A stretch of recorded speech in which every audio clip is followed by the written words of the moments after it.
नमस्कार दोस्तों, आज के हमारे इस वीडियो में हम आपके लिए बाल गोपाल श्री कृष्ण के जन्मोत्सव जन्माष्टमी पर एक बहुत सुंदर कहानी लेकर आए हैं। एक समय की बात है, ब्रिज में भगवान श्री कृष्ण के परम भक्त एक संत रहते थे।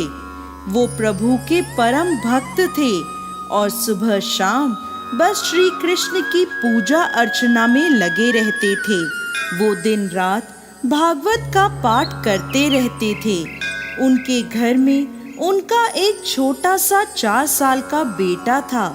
एक दिन उन संत को पास ही के गांव में भागवत पढ़ने का न्योता आया। वो जाना नहीं चाहते थे, लेकिन फिर भी उन्हें भागवत पढ़ने वहां जाना पड़ा। जाने से पहले उन्होंने अपने बेटे से कहा, मैंने भोजन तैयार कर दिया है, तुम भगवान को भोग लगा देना और फिर खुद भोजन ग्रहण कर लेना। बच्चे ने ऐसा ही किया।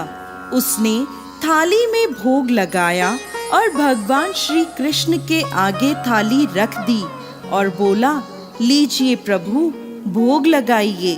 थोड़ी देर बाद उसने देखा कि खाना तो सारा ऐसे ही रखा है, भगवान ने खाना खाया ही नहीं है। तो वह बोला, प्रभु आप भोजन कर लीजिए, वरना पिताजी आकर मुझे डांटेंगे।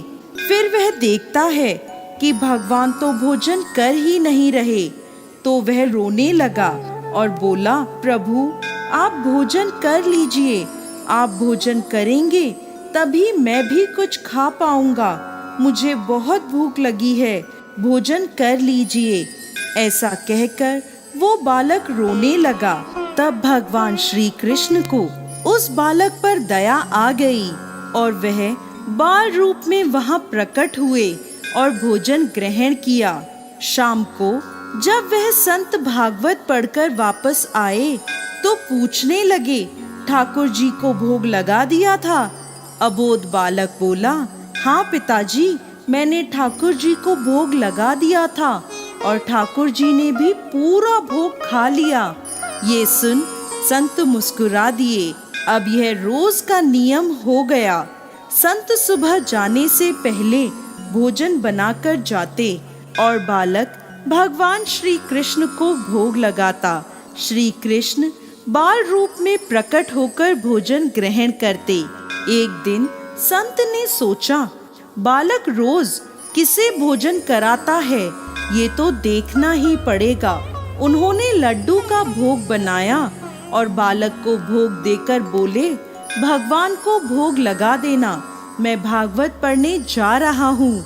और वह संत दरवाजे की ओट में छुपकर देखने लगे तो उन्होंने देखा कि बालक ने भगवान श्री कृष्ण के समक्ष भोग के लड्डू रखे और श्री कृष्ण बाल रूप में प्रकट होकर लड्डू खाने लगे। इतने में वो संत भागे भागे अंदर गए और श्री कृष्ण के कदमों में गिर गए।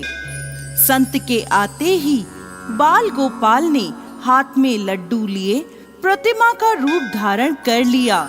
उनके जड़ होते ही वह संत रोने लगे और बोले, प्रभु मेरी भक्ति में क्या कमी रह गई थी जो आपने मुझे कभी दर्शन नहीं दिए और इस नन्हे से बालक के समक्ष आप बाल रूप में प्रकट हुए। तभी संत को रोता देख वहां एक आकाशवाणी हुई और भगवान श्री कृष्ण स्वयं बोले, बालक का मन सच्चा है, उसका मन निर्मल है, उसके मन में कोई छल कपट नहीं है, इसलिए मुझे प्रकट होकर इसे दर्शन देने पड़े। जो कोई भी मुझे सच्चे मन से जपता है या सच्चे मन से याद करता है, उसके समक्ष मैं प्रकट होता हूँ। और तभी से भगवान श्री कृष्ण के लड्डू गोपाल स्वरूप की पूजा अर्चना होने लगी। तो दोस्तों, कैसी लगी आपको आज की हमारी ये जानकारी? हमें कमेंट बॉक्स में लिखकर जरूर भेजिएगा और साथ ही साथ हमारे इस चैनल को सब्सक्राइब करना ना भूलें। जय श्री कृष्ण।